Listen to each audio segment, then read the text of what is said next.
kita bentuk kelompok dulu untuk mengenal apa itu disabilitas. Oke, lanjut Mas. Nah, kita lanjutkan, di situ ada peta peduli disabilitas, pun dipersani. Coba jenengan pahami, dibaca, mangke diisi. Ketika jenengan menemukan orang yang menderita sakit disabilitas yang ada pada lembar kerja jenengan, di situ ada hidrosepalus, ada paraplegia, terus ada disabilitas lainnya di halaman 10. Nah, kira-kira penyelesaian jenengan, orang yang paling dulu jenengan sambati ketika ada seperti ini yang mana? Betul saged. Terus nek mboten saged, nah nggih mangke kan ditingali orang yang kira-kira bisa jenengan minta misale semisal itu keluarganya jenengan, anggap saja itu keluarga dari jenengan. Kita keluarganya jenengan niku menderita hidrosepalus. Jenengan itu gadah yang untuk mengobatinya. Terus jenengan itu menyampaikan keluh kesah untuk menyelesaikan masalah kesehatan niku ten pundi. Nah, lagi. Pertama niku ten pundi. Nah, di situ ada Pak RT, ada pendamping PKH, ada puskesmas, ada sekolah, ada dinas sosial atau rehabilitasi berbasis masyarakat untuk penyandang disabilitas. Niku nek rehabilitasi niku biasanya disabilitas atus kelainan jiwa ngoten niku. Saya beri waktu 2 menit untuk menyelesaikan tugasnya. Tak uji mangke. Sekolah wae. Tanda panah. Dikai garis tanda panah ngoten lho. Kayak garis. Ya, diseret lembaga-lembaga yang jenengan tuju ketika ada keluarga yang menderita misalnya kados niki wau hidrosepalus niki nggih. Niku tanda panah sret menginti bangun sapa ngoten nek mboten kaya angka pokoke lembaga-lembaga atau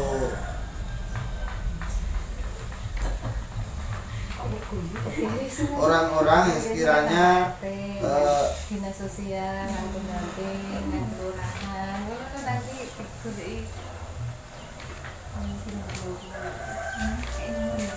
kayak nomor, kayak garis untuk nomor apa maka dikai tanda panah sret ngoten. Lah mosok nek jenengan misale ada hidrosepalus ono sekolahan, betul toh? Nah, ngoten kan tidak usah diberi garis ngoten. Berarti kan tidak ada relevansinya dengan sekolah. Ya ya nanti aku dapat PKH. Terus dinas sosial. ya, yang paling mudah jenengan akses itu mana?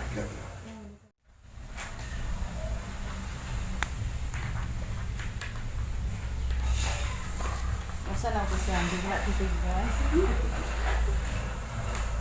Pun Bu? Pun.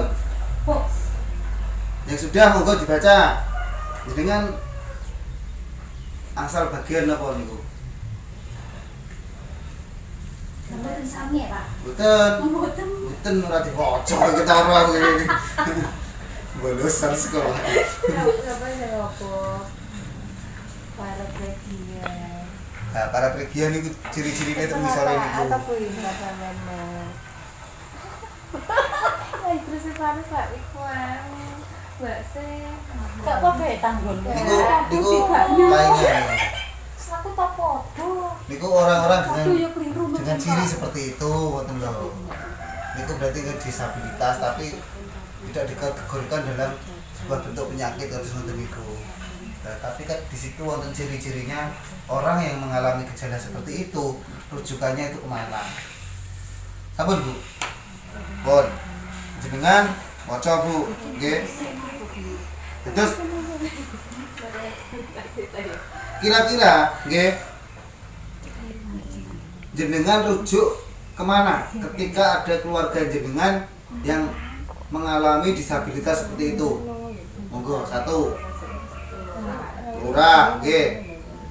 Terus lurah tok. Puskesmas,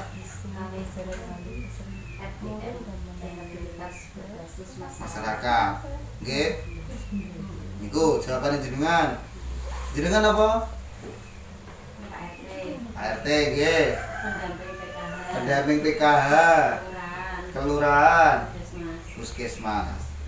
Berikutnya jenengan, Mbak, napa kelompoknya jenengan? kelompok para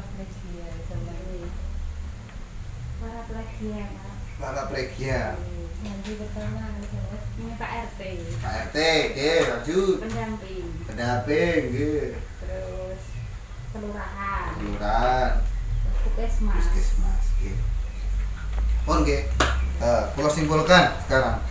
Nah, ketika ada keluarga yang jenengan yang mengalami disabilitas semacam itu, oke, siapa saja yang perlu tempat menjadi rujukan ketika jenengan ini berkeluh kesah untuk menyelesaikan masalah tersebut, oke.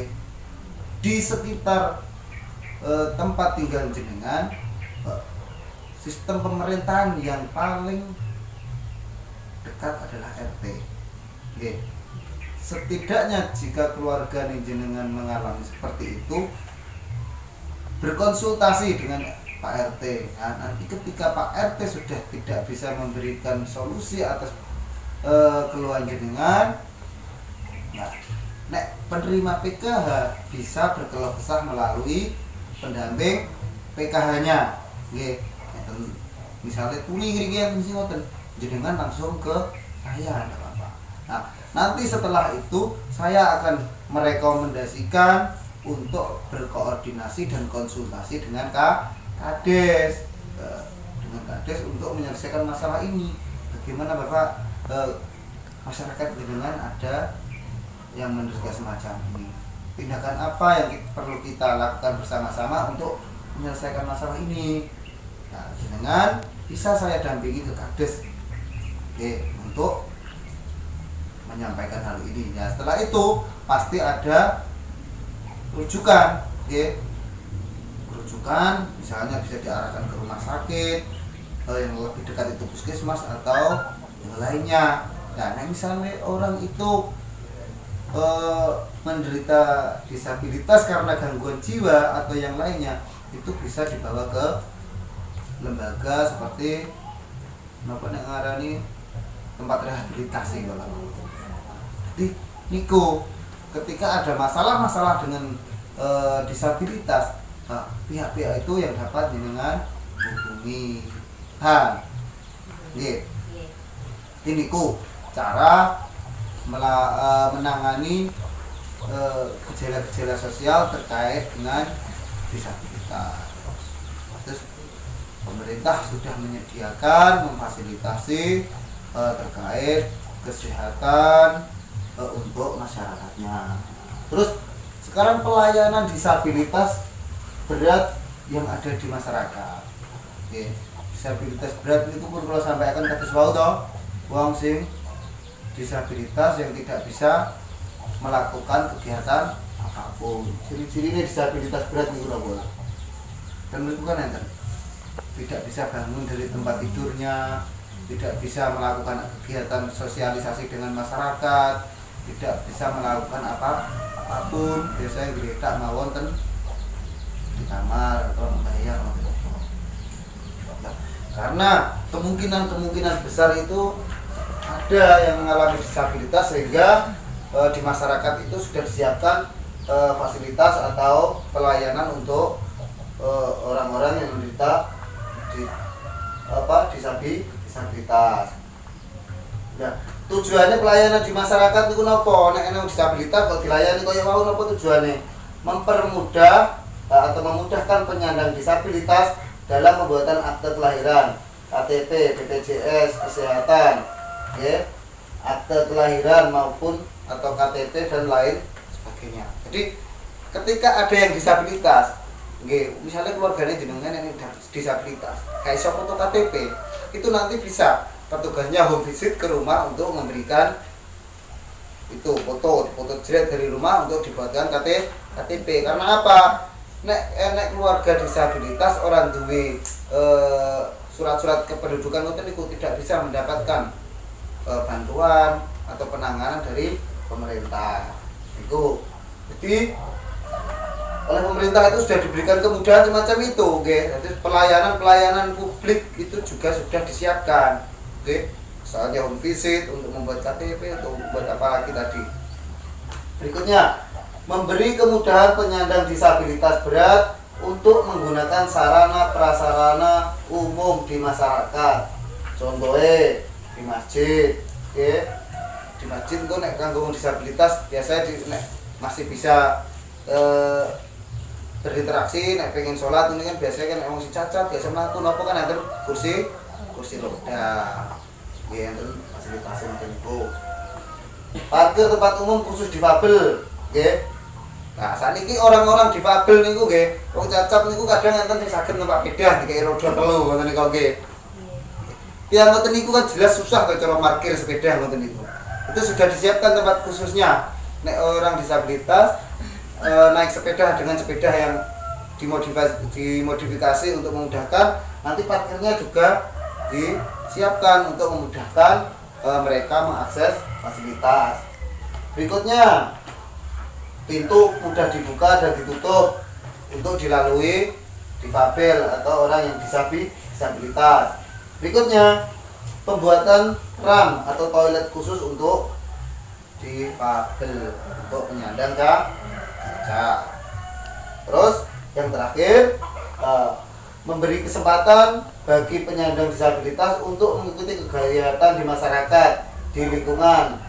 Contoh kegiatan apapun bisa, kayak pentas seni, kegiatan tahlilan atau apa. Berikan kesempatan pada mereka agar bisa selalu berinteraksi. Lanjutkan, memberikan informasi jika terdapat keluarga dan penyandang disabilitas memerlukan informasi rujukan. Dan ini yang paling penting. Makanya kan tugas kau kan disampaikan alur atau caranya melakukan yang hari ini merujuk ketika ada keluarga yang disabilitas. Minimal jenengan ketika sudah tahu ini, berikanlah informasi pada tetangga atau masyarakat sekitar untuk membantu menyelesaikan, merujuk keluhan-keluhan terkait difabel atau disabilitas. Lo paham Bu? Oke. Bukan pertanyaan. Kira-kira pun paham toh materi yang disampaikan tadi? Nggih. Dengan pun membaca, menjawab tugasnya, menyelesaikan masalahnya ketika ada keluhan semacam. Pun nggih. Assalamualaikum warahmatullahi wabarakatuh.